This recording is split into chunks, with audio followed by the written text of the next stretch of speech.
This broadcast of In Focus is being made possible through the support of Reed Health. Reed Health, right beside you. And by First Bank Richmond, with 8 locations serving Wayne County. First Bank Richmond and you, doing great things together.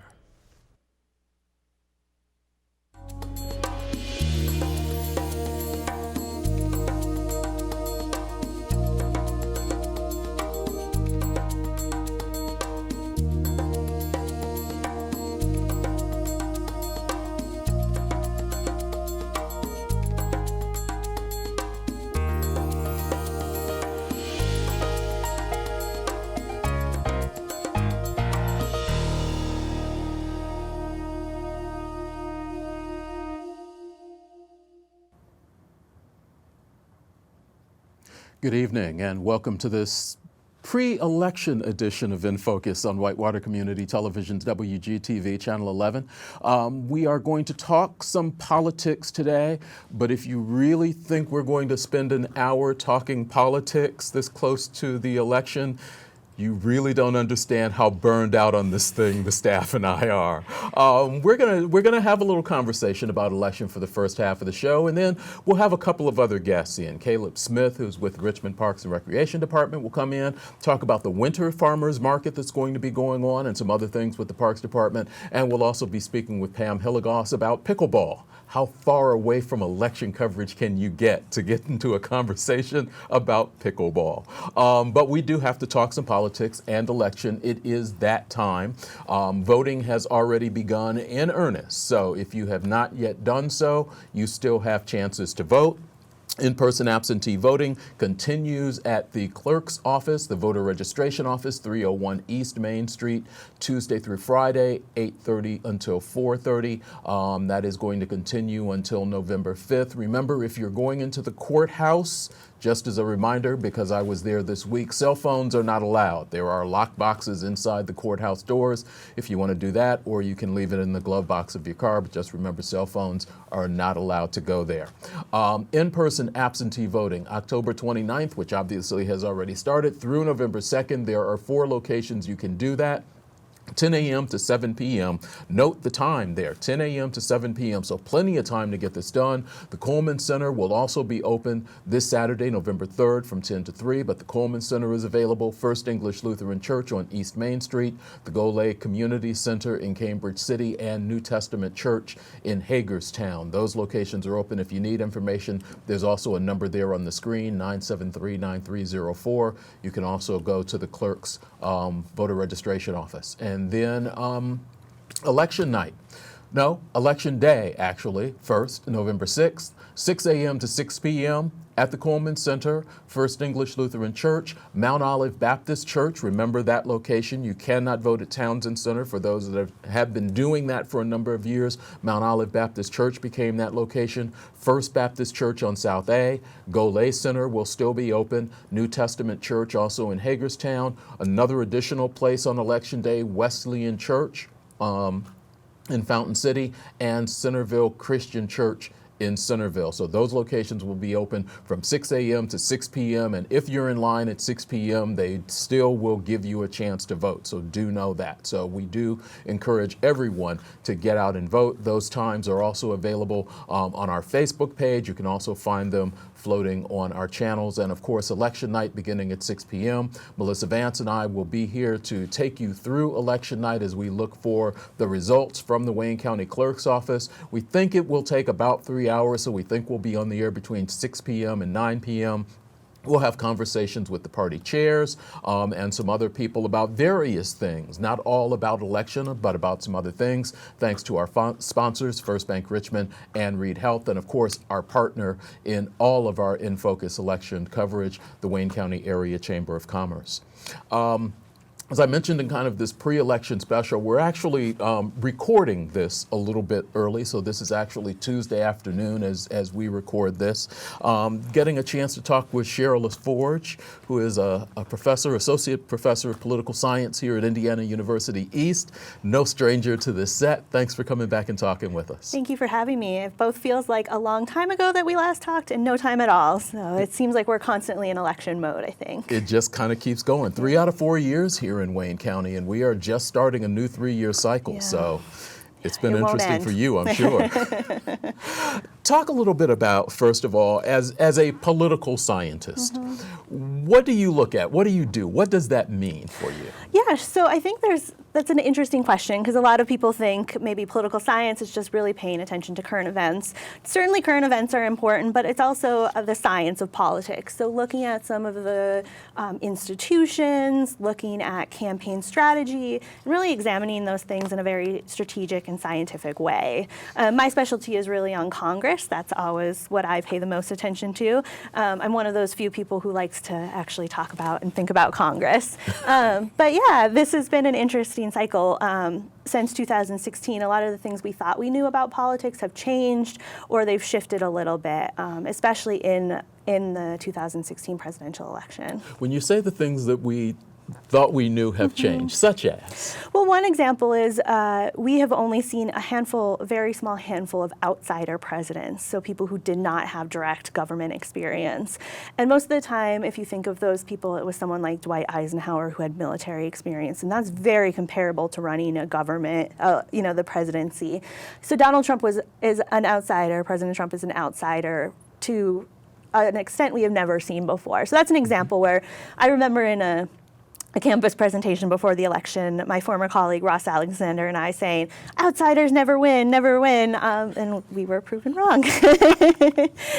As you have looked at, and you say your specialty is Congress, as you have looked at what Congress has done, not just in the last couple of years, but we'll take it out even farther. Over the last decade, people have said and continue to say that as the years have gone on, Congress has done less and less. They've been labeled the do-nothing Congresses to a certain extent.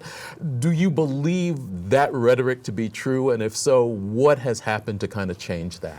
To a certain extent, yes. And it's if you're thinking about what Congress does and your only view of what Congress does is lawmaking, passing laws, they are passing fewer laws. But Congress is a lot of other things. You can think of things like constituency service, so people having a problem with government and reaching out to their member of Congress and getting help with that. They're still doing those things on a day-to-day basis. What we really are seeing is increased polarization in Congress. So primarily on the Republican side, Republican members of Congress getting more conservative. We've lost that middle ground. If you think back more than a couple years now, to sort of the Northeast, and you had these very moderate Republicans. Those have really disappeared. We used to have more blue dog Democrats, we called the moderate Democrats. They're disappearing. So you're seeing the two parties diverge, and that means there's less room to find compromise in the middle, and that's probably driving some of that do-nothing reputation. Has the middle disappeared, or has the middle been driven away? It's a great question. I think if you remember in 2016, Lincoln Chafee ran for president for just a little bit. And no one else remembered that Lincoln Chafee ran for president. But he was a Republican, and he actually switched parties to be a Democrat and run as a Democrat. And I think he was driven away from the Republican Party because his moderate perspective on politics was no longer accepted. And I think they're being driven to different parties. And in some cases, they're losing. So if you think about where a competitive congressional race would be, it's probably not going to be on those extreme ends. Those people are going to probably win re-election pretty easily. It's those moderate cases where the parties are fighting back and forth and they're able to pick up seats there. So it's probably a little bit of both. They're being driven away and they're also losing their seats and not running for re-election again. As we've seen that polarization in Congress, there was an idea floated out there a few years back that John Kerry and John McCain might run as president and vice president. Would that have helped the polarization if something like that had actually occurred, and whether they won or not, they at least had been able to put themselves in the same place, in the same room, and at least make that trek? Maybe, and there was a talk about John Hickenlooper, who's the governor of Colorado, and someone else, I'm blanking on the name of the other person, but a Democratic and a Republican combination. The truth is, what we're seeing a lot now is what we call negative partisanship, and it's not even that, hey, I'm really supportive of my team, I just dislike the other side so much, and I don't know if you could mend those fences with just a... Now, John Kerry and John McCain, those are two well-known statesmen. They might have been a different situation, but the truth is we're so sort of stuck in our view of the other side that it would probably be hard for a lot of people to vote for a pairing like that. Talked about the middle. We think about the Senate race going on here in Indiana, where Joe Donnelly is running as a Democrat. And I say, you know, okay, yes, your statewide race, it's hard for a Democrat to be progressive. Yeah. They really have to be moderate Republican to a certain extent. And some people say even Donnelly's not moderate enough. Can he win, in your estimation, can he win that seat back? He wasn't supposed to win it to begin with. He was, yeah. We call him the accidental senator, that 2012 race. And it was actually, we're recording this on Tuesday, the final debate will be tonight. And it was that Murdoch gave that comment about rape in that final debate, and that sort of sealed the deal. I think of Donnelly and I think of Joe Manchin as another example of people who are Democrats who are really trying to fit their state. And I think that those are both, it's difficult to do that. Joe Manchin looks like he's well ahead. The polling on Joe Donnelly looks like he's within the margin of error, right? Yeah. There's only been a handful of polls that have come out, and they all sort of switch who's ahead, who's behind, but they're all in the margin of error. I think it's interesting because we obviously know that this is a very Republican state, and you can't win with just Democrats unless you really depress turnout for Republicans.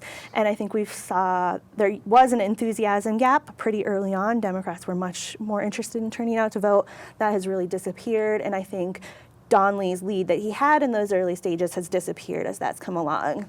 So you've seen him put out the ads where when you listen to it, you're like, this is actually an ad that could easily be run by a Republican, kind of decrying the far left and government takeover of healthcare.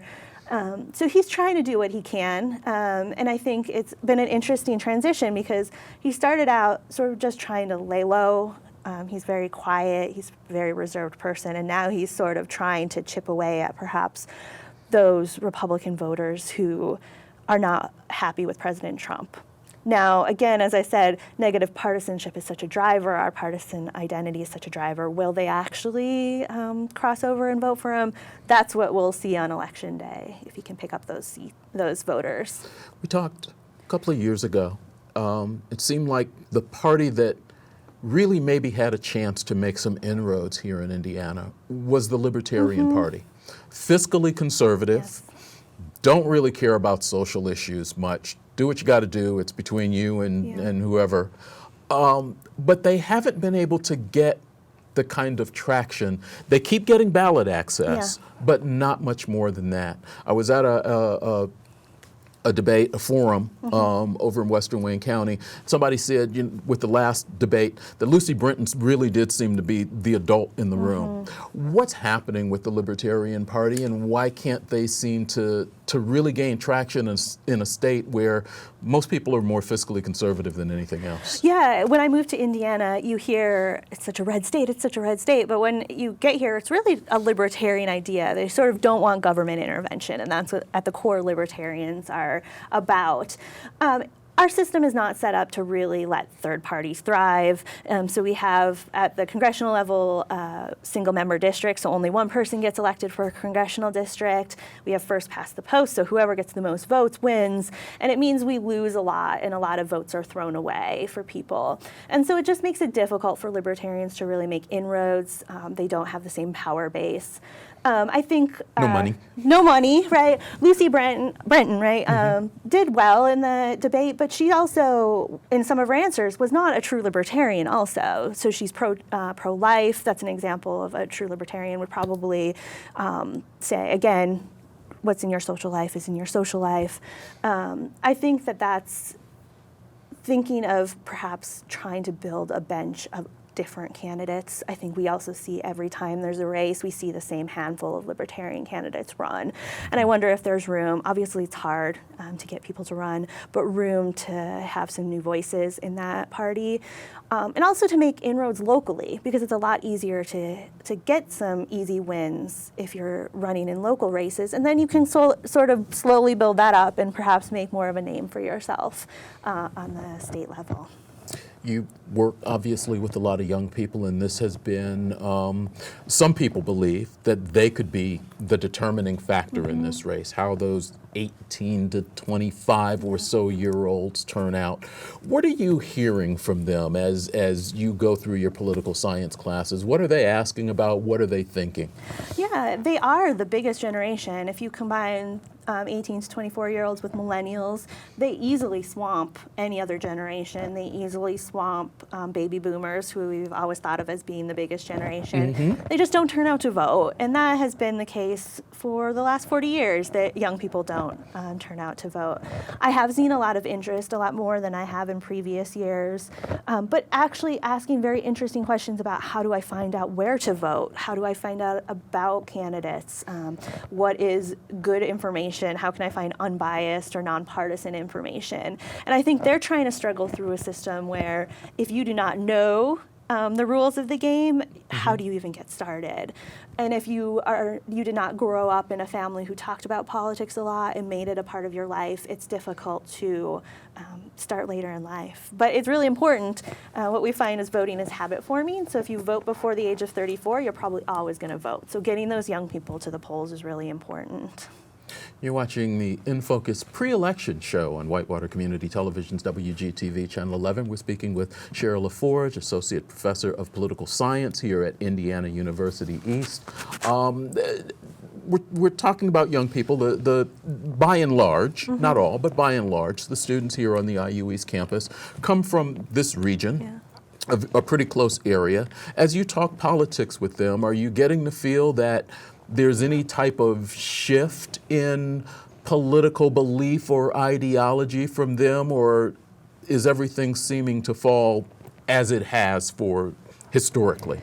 They, by and large, look much like the rest of the community, especially when you're younger like that. A lot of your political beliefs are coming from what you hear in the home. So a lot of, if my parents were a Republican, I'm going to be a Republican. If my parents were a Democrat, I'm going to be a Democrat, coming out and not really being able to find and map out your own beliefs quite yet. I did a little poll. We were talking about public opinion and polling earlier in the semester, and I did a little poll. Overwhelmingly supported Mike Braun. Still had pretty high approval for Donald Trump. So still a conservative group, which is sort of breaks with what we see nationwide, that younger people tend to be a little bit more liberal.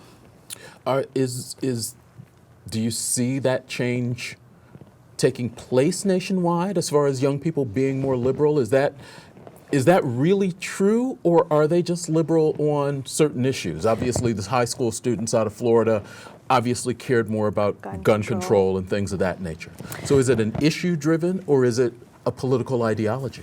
That's a great question, and I don't know if I have a perfect answer for you. I think some of it is that they, again, haven't been exposed widely to different viewpoints. We're a very conservative area, so that's really what they've seen.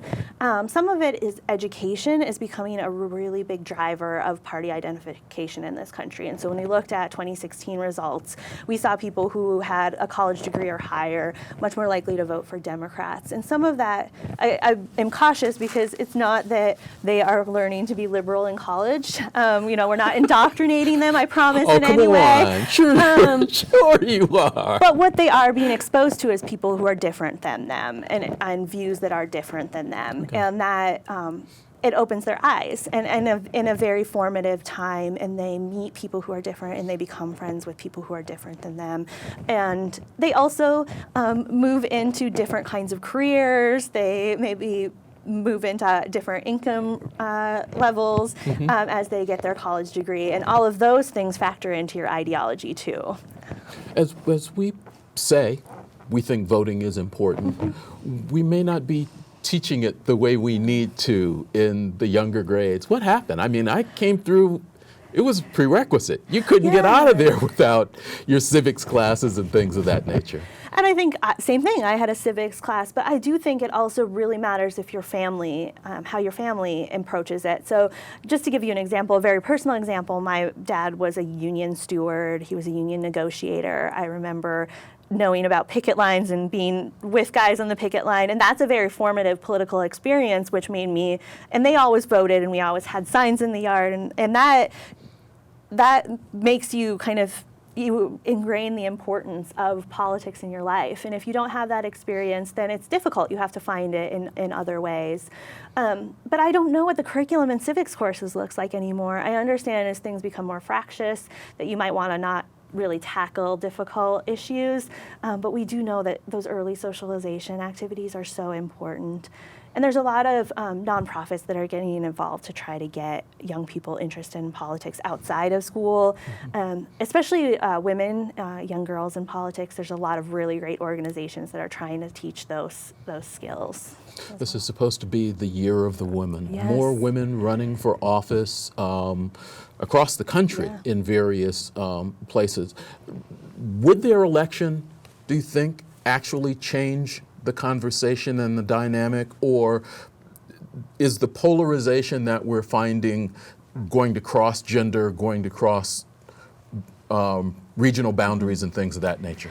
Now, I just started with saying that everything we knew about politics has changed since 2016, but the research on women in politics does show that it has a huge role model effect. So for young people who see someone who's running for office that might look like them, might be like them, might be talking about issues that they care about, huge impact. We see increases in how often they talk about politics, how often they pay attention to politics. So it does have a big impact on younger people. It gets parents more likely to talk about political issues. And then we also know that women lead differently, and they prioritize different issues, and so they might be more likely to talk about things, we call them women's issues, education, healthcare, things that are very important to a lot of people. And then they also run their offices very differently. They take more constituent service requests, they fulfill more of those requests, and so the quality of representation on that one level is a little bit different when you have women in office. And they also negotiate and work with each other differently. So we do see when there's more women in office, we do see things change quite a bit. Talked about the Libertarian Party, obviously the Republican Party. Democrat Party in this area really trying to rebuild itself. Actually have someone running for Wayne County Council. There are some other races. Is it possible for that party to really make a stand and to come back and to be competitive in Wayne County or throughout Indiana? Yeah, I think so. And I think it's not just Indiana that had this problem. So after 2008, Barack Obama wins, everything's great, right? A Democrat in office. But what happened is that was at the national level, and a lot of those state level races they didn't pay much attention to them. They didn't spend the time on party building and having these organizations on the ground. And so you saw Democrats lose state houses. They lost governorships. They lost all of these lower level races. The things that really can affect people on a day-to-day basis. And not only that, they provide a springboard for running for a higher office. So if if you're a governor, you might start out at the state legislature, or you might start, if you're a member of the state legislature, you start out at the local level in city council or county council. And so I was very heartened to see more, I voted early myself this week, seeing more candidates and more races contested, but still there's a long way to go.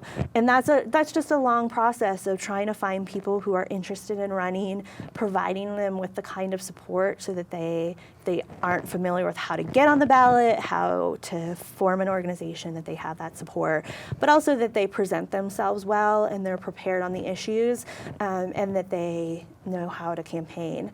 So I'm hoping, I'll be interested to hear from the party chairs on your election night coverage how they say moving forward. you said we're the start of a 3-year process. We're going to have municipal elections next year. That's really an area where Democrats have had some success. In Richmond, at least, we have a Democratic mayor.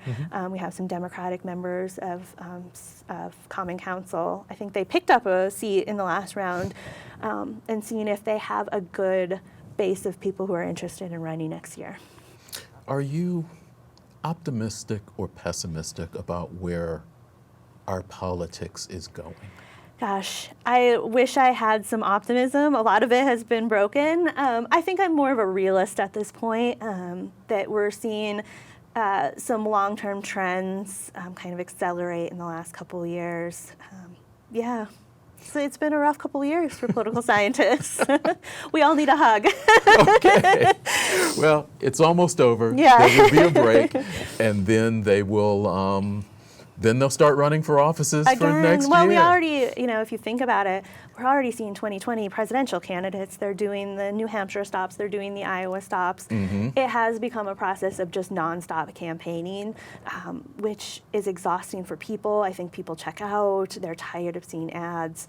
It's tiring for political scientists, The Senate race is one of those for me, I have to say, because normally after the primary, you get a slight break in the action. There was no break in the action. It started last January, and it really has been going for just shy of a year. And I think what we saw in the Senate race is we had this really competitive Republican primary, too, and it was brutal and it was nasty. And so that was, there's so much there, a 3-way race of 3 really quality candidates really racing, running for that seat. And then, we did not have a stop. And, I watched the last election and nothing new was really said. I think we're seeing the same arguments over and over and over again. Yeah. I appreciate you taking the time to talk to us. Do you make predictions? Gosh, I do not. I can try. Big picture, I don't know about local races, but it's looking more and more like the Democrats will be able to take back the House. There's a lot of competitive seats, and a lot of those seats are Republican held right now. So Democrats are probably likely to pick up a lot of retirements on the Republican side. Lots of retirements, and that's a bad sign. People don't. They always say they're retiring to spend more time with their family. They're never retiring to spend more time with their family. They're retiring because they know they have a tough race that they might lose, that they would rather save their legacy and just retire ahead of time. The Senate looks a lot more difficult. 35 seats up, I think 25 or so held by Democrats. You have someone like Donnelly, the accidental senator. You have Claire McCaskill in a very red state, Heidi Heitkamp in a very red state. It's a very difficult path to success for Democrats in the Senate. So we're probably going to, just to add a little bit more chaos to the system, we'll probably have divided government in Congress, so we'll slow things down even more. Oh, so there's some pessimism for you. I'm sorry. On that note, time to go. Chera LaForge, Associate Professor of Political Science here at Indiana University East. Thank you very much for taking some time and talking to us. Thank you for having me. We're going to take a break. We haven't said that much. Yeah. We'll be back with more In Focus coming up on Whitewater Community Television's WGTV, Channel 11.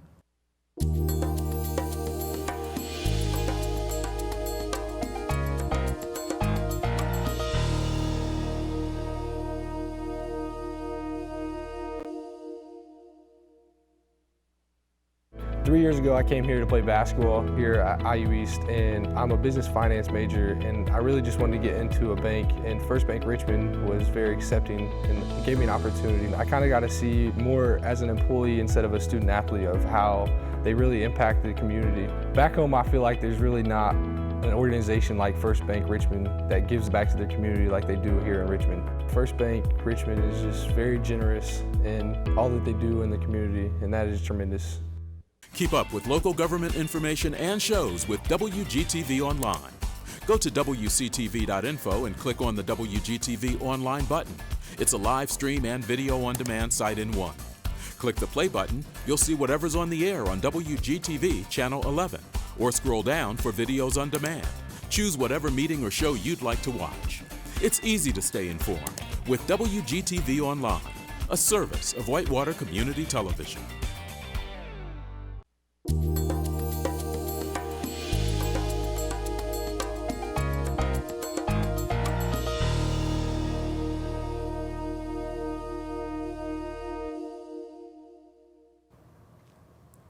And welcome back to this In Focus pre-election special on Whitewater Community Television's WGTV Channel 11. No more election conversation. Let's have some fun. All right. Yeah.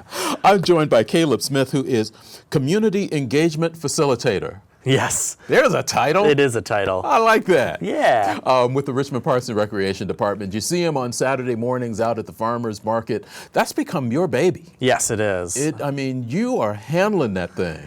Thank you. Talk about a little bit the change from last year's summer farmers market to this year's summer farmers market. Yeah. Did the vendors grow? Did the number of people coming through grow? Did the SNAP dollars used grow? Do you have any of those figures? Yes, yes, and yes. Okay.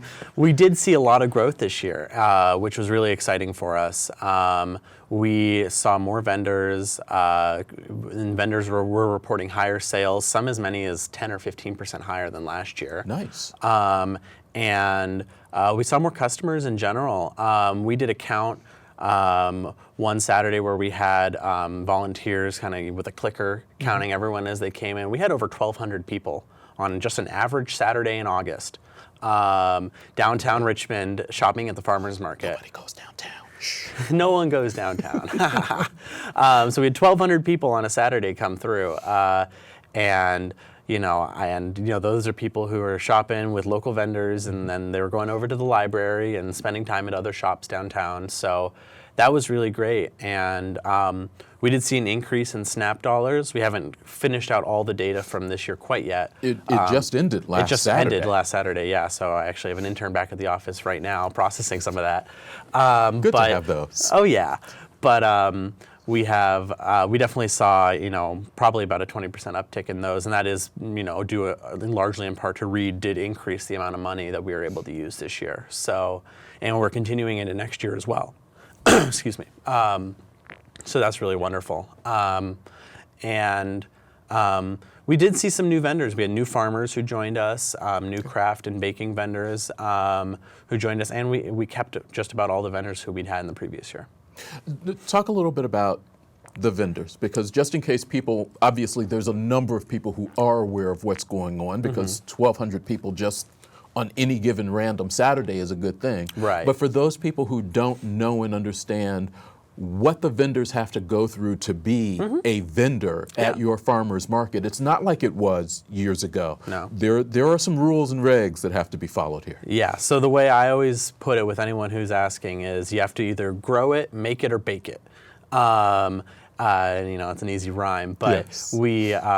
We require that all the vendors have a hand in producing what they're selling. So for farmers, that requires a farm visit where I actually go out and walk around on the farm with them, and kind of they give me the tour so that I'm knowledgeable and relating that back to other people who may ask about them. But then also, I make sure if you said on your application, I'm going to be selling tomatoes, I'm going to say, let's see those tomato plants. And, for me, I like learning about different farm operations. And so it's a fun thing for me to do as well, is to kind of get out there and learn how different people do it, because everyone's a little different in how they grow.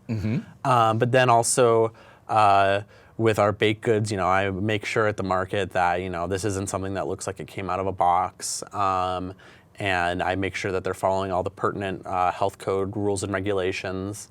And then with crafters, the same thing. Does it look like it's coming out of a box? Does it kind of meet the quality that we're looking for from vendors? Make sure that, it really is, something that someone has spent time and put love into, and isn't just trying to kind of turn around off of a kit that they found or something like that for a quick buck. We really do try and make sure that everything that's being sold at the market is from someone who really is invested in it.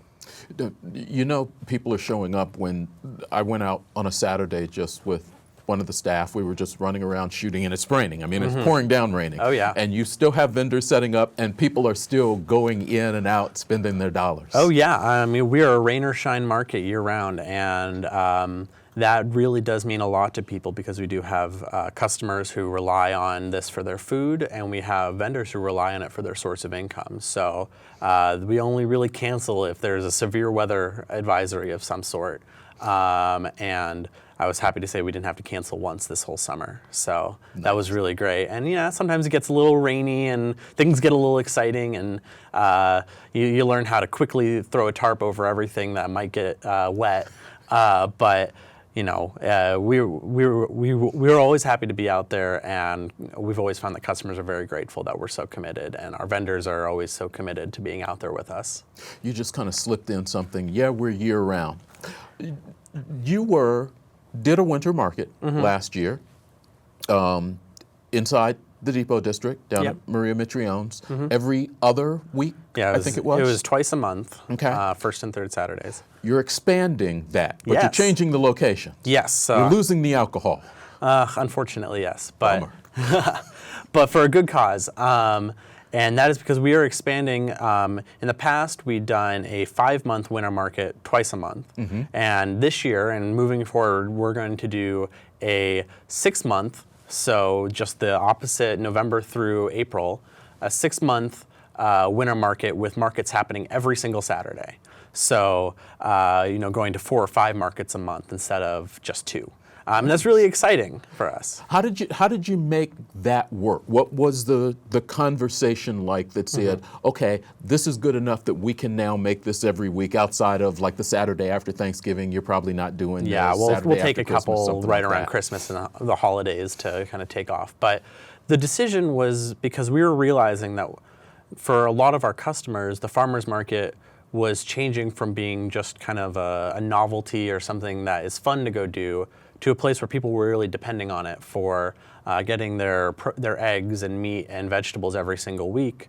And we had vendors that were starting to say, I want to expand my operation. I want to make this more of a permanent thing. And then also in the last couple winters, we'd heard from a lot of customers who said, this twice a month thing, it doesn't really work for me. I work weekends, and those 2 weekends always seem to line up with the weekends I work. Okay. And then also in the winter, we do often run into more of those severe weather advisories and things like that where we do have to cancel. So sometimes we'd be looking at, only 1 market a month because one got canceled. And so I think this will give us a lot more flexibility to say, looks like the roads are going to be icy. Let's just cancel this week.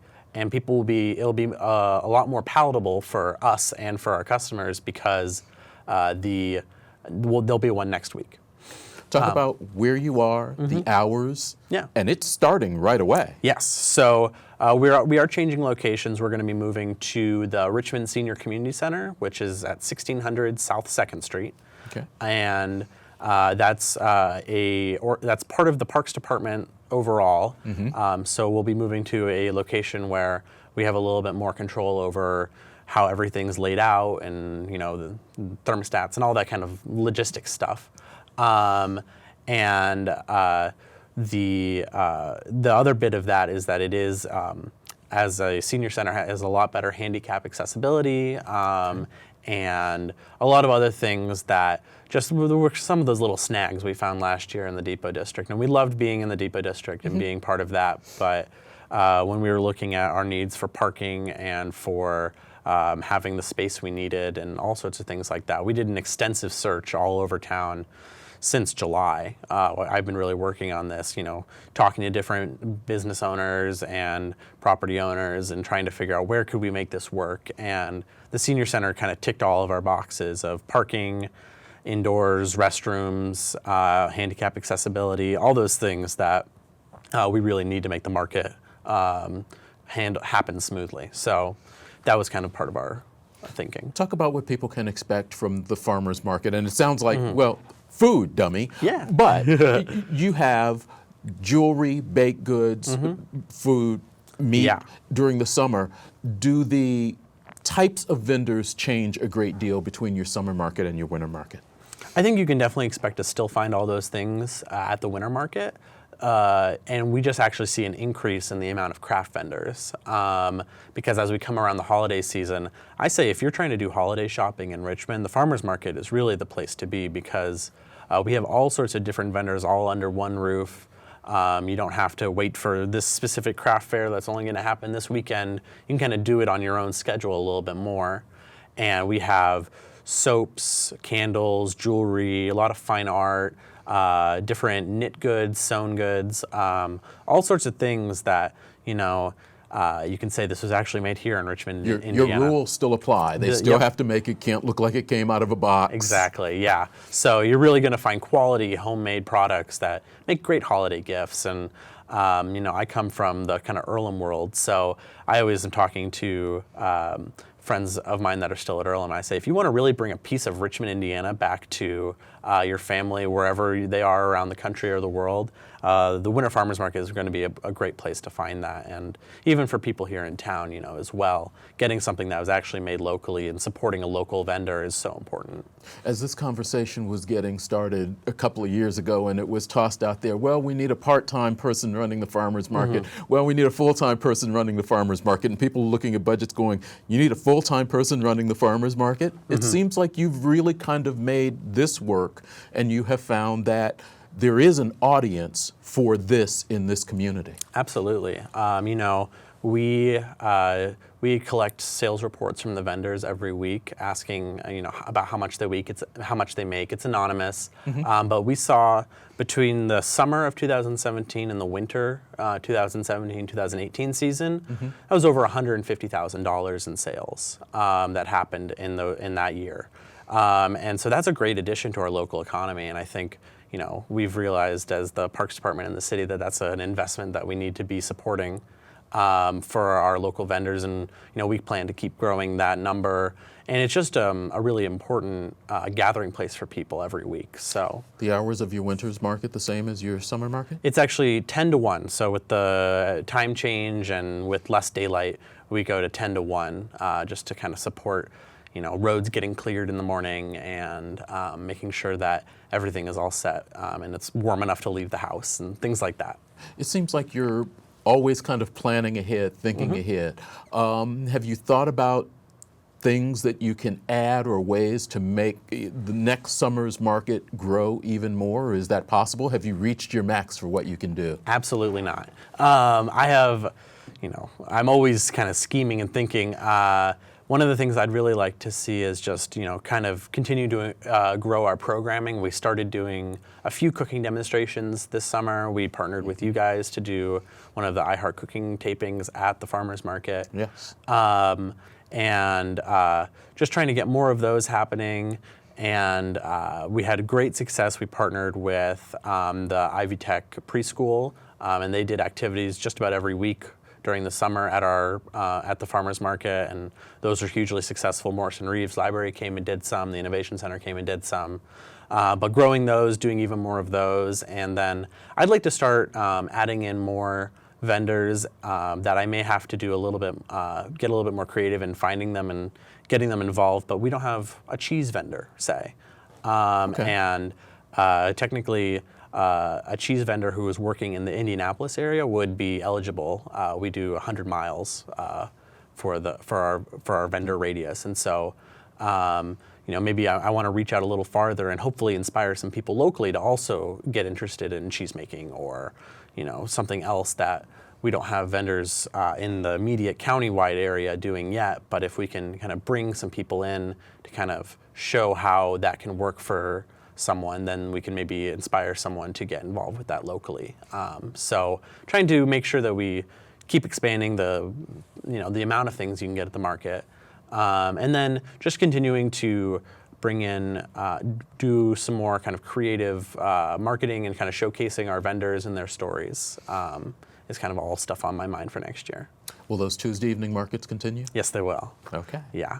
Kayla Smith with Richmond Parks and Recreation Department, congratulations on working the farmers market up to truly a year-round event. Looking forward to seeing you at the Winners Market. Yeah, me too. We'll be back with more of the In Focus pre-election special in just a couple of minutes on WGTV, Channel 11.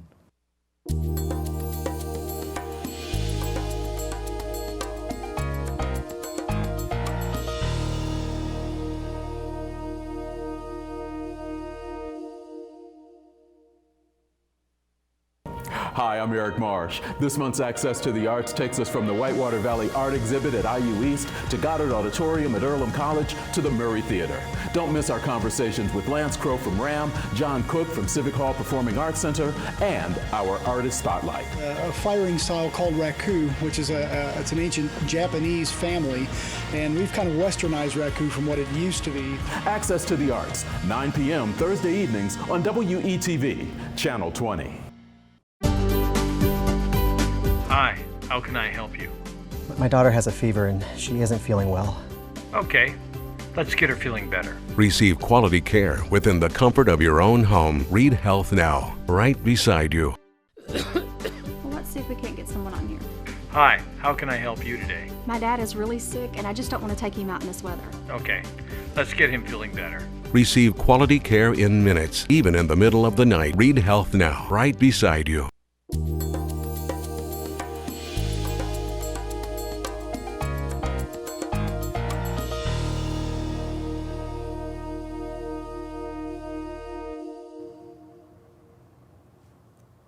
Welcome back to the In Focus pre-election special on Whitewater Community Television's WGTV Channel 11. I'm Eric Marsh, Executive Director of Whitewater Community Television. My wife is going to scream at me because my tie is not straight. I'm sitting here with Pam Hilligoss to talk pickleball, a game that I have never played, but it is sweeping the nation. It's the fastest growing sport in the United States. I find that hard to believe. Why do I find that hard to believe? Well, I'm not sure. I expect to see you on the courts this spring. Pickleball is growing in popularity because it's easy to learn to play. The rules are very simple. It doesn't cost a lot to start playing pickleball. The paddles are inexpensive, balls are inexpensive. You don't have to go with 3 other people to play. You show up and people invite you on the court. That's how it's set up. And you play a game till 11, so you don't have a big time commitment as well. Okay, well, that sounds like a lot of good reasons. Give us a little, if you can, a history of pickleball in Richmond. What is this? How did it get to be here? And why are you still raising money? We're still raising money. Still raising money to put Yes. 8 pickleball courts on the west side in Clear Creek, correct? Yes. Well, pickleball actually started 50 years ago, not in Richmond, but 50 years ago. And my children are 33 and soon to be 34, and they had pickleball instruction at Richmond High School. And our middle schools taught pickleball this year in Richmond Community Schools. Okay. There's a group of us who play pickleball at the Senior Center. They have 2 indoor courts, so they can play all winter long. And then they have 2 outdoor courts. And there's probably 12, 15 of us who travel all over the Midwest to play pickleball. And what happens, you want to travel where there are more courts, more people to play, and we all started talking about this, and quite frankly, the economic boost for the economy, because when we travel to Dayton to play pickleball, we go out to eat, we may stop and get gas, we may stop at a store somewhere, and so we felt like that if we had more courts in Richmond, then everyone would know about pickleball, and even you would know about pickleball, Eric. And so we applied for a grant through the Indiana Housing and Community Development Authority, IHCDA. Okay. And Oh yeah, them. Yes, I always have to say that. And we received the opportunity for the matching grant. And so we submitted a budget for the courts. The Parks Department was gracious and gave us the area, the tennis courts right next to the Sensory Park. And those will be torn down, and then we'll put in 8 courts. Yes, Okay. There's a picture. They look like they need a little help. They haven't been used in many love. years. Yeah, they need a lot of love. And so we have a grant, we submitted a budget, and we need to raise $39,000. And our grant started October 16th, or our fundraising started October 16th, and we end November 30th. Okay. We're talking with Pam Hilligoss. Pam, how would people know you? Give us a little bit of your background before we go any further. Well, I'm a Richmond native, and I worked for Richmond Community Schools for 33 years. I was a special education teacher. I was a principal at Fairview Elementary. I was assistant director of special education and the alternative school principal at Baxter. Okay. How did you pick this game up? I picked this game up because my husband was involved in the senior center activities a few years ago when we had the senior days, and he knew nothing about pickleball, and they said, "Oh, come, let's play," and that's how it started. And now there's a we, and who is we that are trying to get these courts, raise this money, and help our tourism? Well, there's the senior center trying to help us. Amanda, Denise Retz from the Parks Department is helping us. Mark and Sue Miller, Tom Dickman, Greg Hilligoss, Bruce Evans, people from the senior center. Lots of us are trying to raise money for the courts. Okay. This is a sport that, as I understand it, they are even trying to get into the Olympics. Did I hear that they're correctly? trying. There are a lot of requirements to get a sport in the Olympics, yes. Okay. But it is played overseas, this sport is. It's not just in the United States. Is there a national association of pickleballers or something? Of course there is. It's the USAPA, and they regulate tournaments, and you join, and they post tournaments, and they assist with determining what level play people are. Like in tennis, you're certain levels. Well, in pickleball, you're certain levels. Okay. And they now have a new teaching component that you get certified to be a teacher, an instructor. Really? Yes. Yes. Okay. It started 50 years ago. How did they decide on the name? Well, there's a lot of questions about that. The rumor is, or the urban legend. Oh, I like urban legends. The urban legend is that the two gentlemen that started it, their dog was named Pickles, and Pickles would chase the balls that look like wiffle balls. Really? That's one of the legends, yes. Okay. Tell us about the game itself. This is played similar to doubles tennis or something? It's a cross between ping pong and badminton. The court size is the third of the size of a tennis court. So you see lots of tennis players who can no longer cover a tennis court, migrate down to pickleball because the court's smaller. You can play singles. Most of the time people play doubles. Okay. The paddle is, when they started out, they were wooden, and now they're graphite or composite. My paddle weighs 7.2 ounces. The ball that is used looks like a wiffle ball, has holes in it, and there's a ball for indoors, and the holes are larger than the holes for the ball outdoors. You can only score when you're serving in pickleball. Unlike tennis, you can't stand at the net and slam the ball. There's an area that's 7 feet on both sides from the net. It's called the non-volley zone or kitchen. And so you cannot stand there and just whack the ball. You have to be out of the kitchen to hit the ball. Okay. My mother used to say that. Yes. Can't play with the ball in the kitchen. Well, there's lots of humor. Get out of the kitchen. You know, there's lots of humor that happens on the pickleball court. And that's the other thing about the spread of pickleball. It's very social. It's a very social game. And people with all skill levels can play. You can play together with someone who's better than you or not as good as you, because it's 11 points. It's not a lifetime. And so it's just a nice activity. And it's also multi-generational. When pickleball started, it was considered your grandpa's game. It's no longer your grandpa's game. At the bigger tournaments, they have 10, 11-year-olds play, 19-year-olds play, and the play is broken into age groups. So it's for all ages, and parents can play with children, grandparents can play with their grandchildren. When you say the bigger tournaments, what kind of numbers of people are there who go to some of these larger tournaments? Oh, Just there out will of be curiosity. 300 to 400 participants. Really? Yes. In the tournaments, in the larger tournaments, they can last for a week. Typically, tournaments start on Thursdays and they end on Sunday, but you have brackets.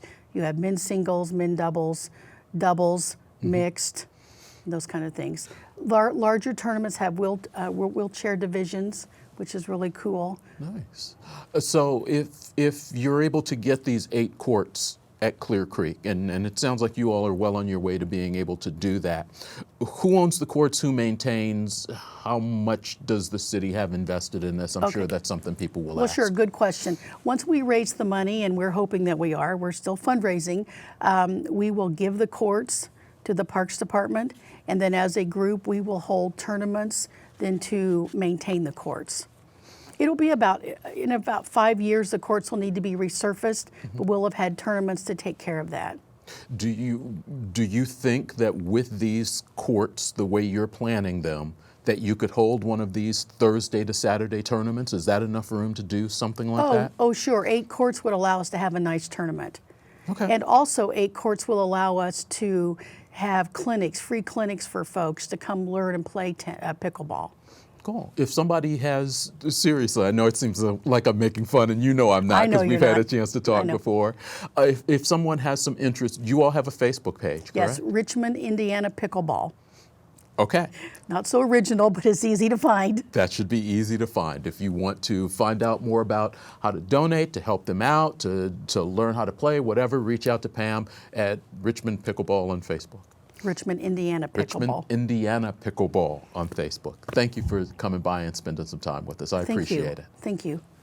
I want to remind you that this is our pre-election show, which means you still need to go out and vote if you have not.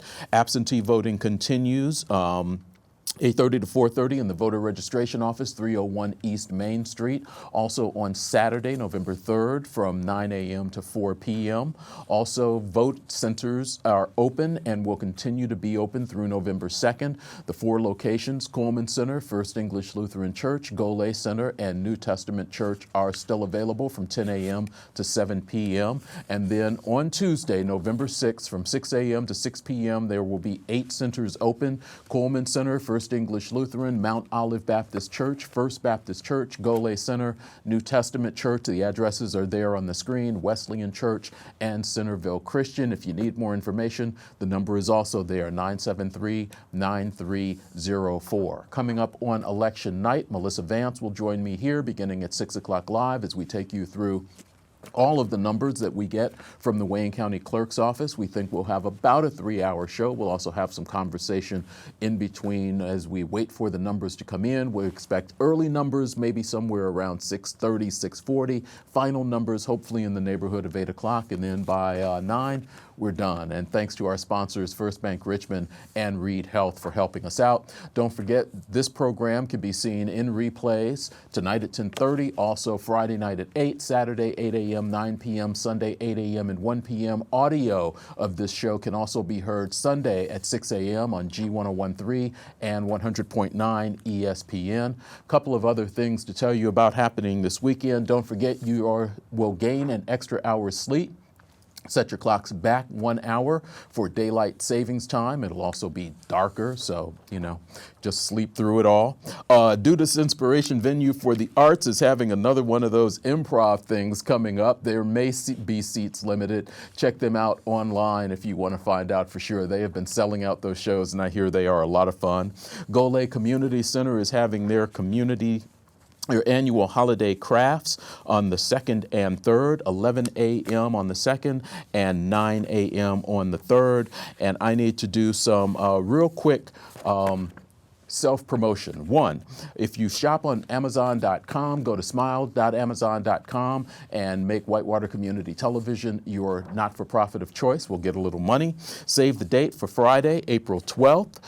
That is going to be our annual 21 for Fun event. Thanks for watching this In Focus election special. We'll be with you Tuesday evening beginning at 6 p.m. Have yourself a great weekend.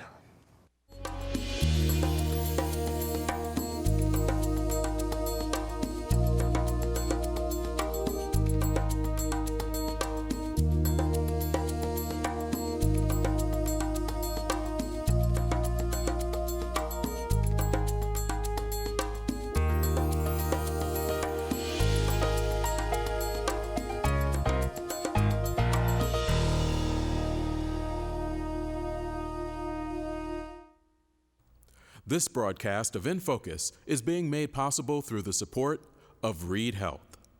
Reed Health, right beside you. And by First Bank Richmond, with 8 locations serving Wayne County. First Bank Richmond and you, doing great things together.